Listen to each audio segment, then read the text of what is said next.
Okay, ready? Hello everybody, welcome back to Diane Tells Me More. Before we get started, please press the subscribe button, give us a big thumbs up, and comment down below see if you like this video. Okay, so today we're going to be making a Portuguese bean soup recipe using these Romano beans. It's a pretty basic recipe and I'm just going to teach you guys step by step how to make it if you'd like to try it. Basically the way I make it, like no two people make this recipe alike. The basis of the recipe, like of every person that makes it usually, is alike, but it doesn't mean that the ingredients are all the same. So you'll find other people making it with different ingredients, but more or less it's always almost the same. So to start, I already have the water boiling. There's only water in here and it's already starting to come to a boil. I'm going to be adding olive oil to that water. So just a drizzle, just like that, of olive oil.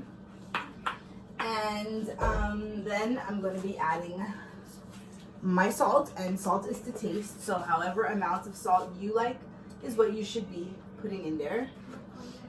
The next ingredient is garlic powder. You can use fresh garlic for soups. I like garlic powder because I find that it's stronger and it gives it more of a garlicky flavor than the actual cloves. So I just put a bunch in there. Okay.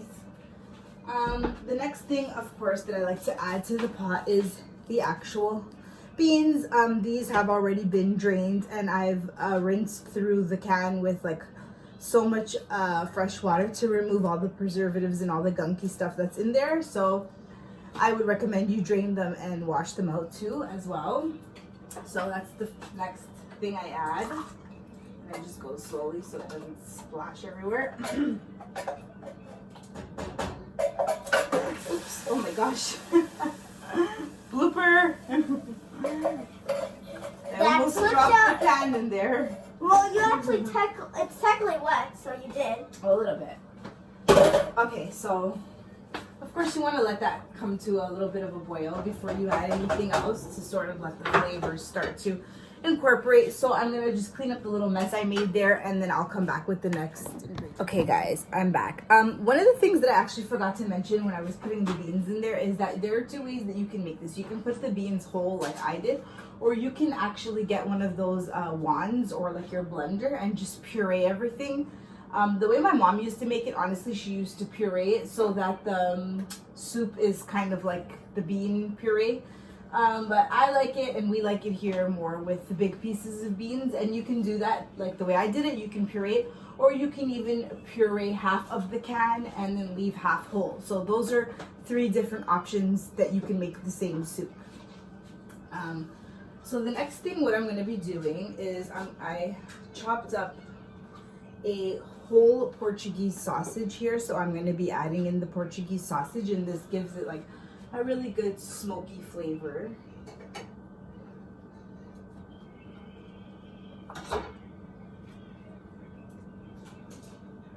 And then I'm gonna add the carrots. So I just chopped up a few pieces of carrots and I'm gonna add that in. And I'm gonna show you what kind of carrots that I used.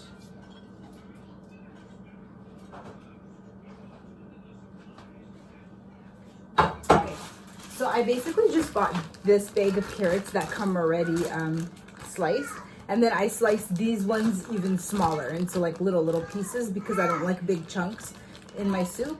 So that's what I did. The next thing that I'm going to be adding is some tomato paste or just strained tomato sauce, just to give the soup, sorry guys, my throat, just to give the soup a little bit of that color so that it's not like just the color of water. Next thing we're going to be adding. We're not going to add that yet, hun. So then I'm going to give everything a good stir and let that come to a boil. Let the carrots kind of soften a little bit. Let the smokiness of the sausage come out into the soup. And we'll be back.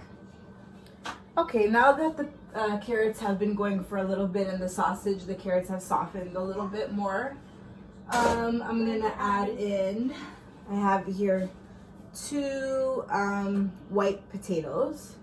So I'm gonna add those in slowly so that it doesn't make a huge mess.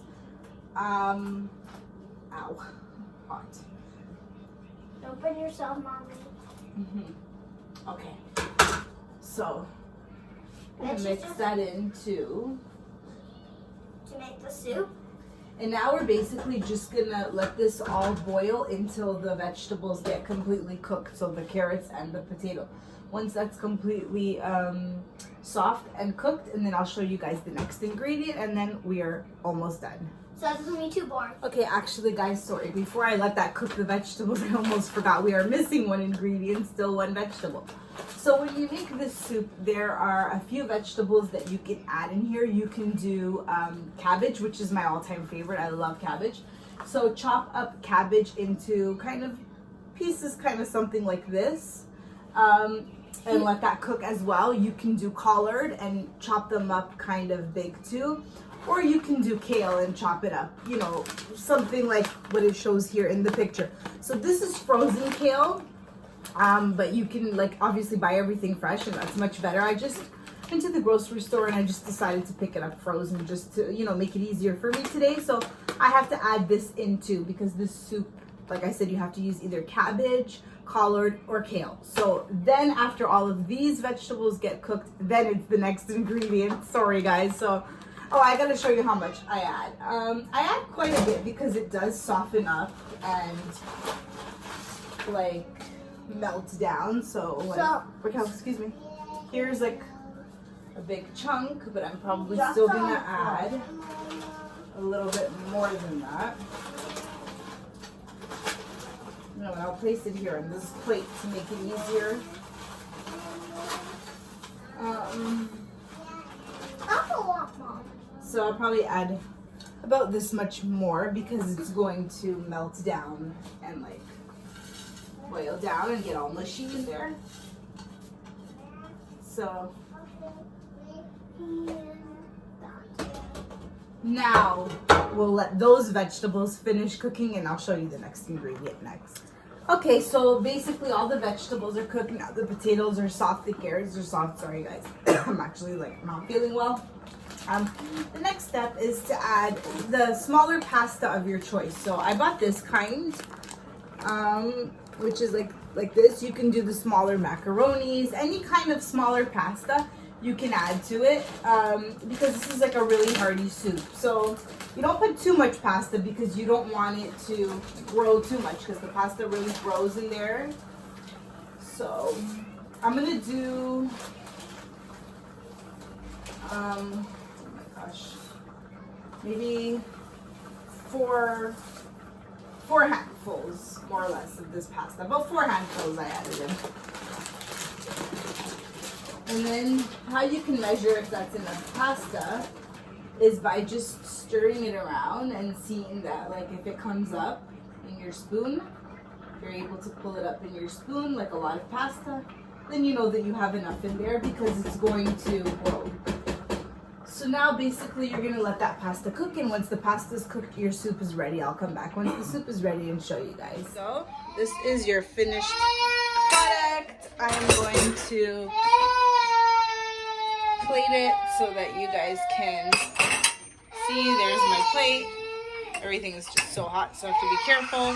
But it's a very hearty, as you can see, very hearty, very thick soup. So we're gonna plate it here. Just gonna be careful not to make a big mess. And I'll show you how it looks in the plate.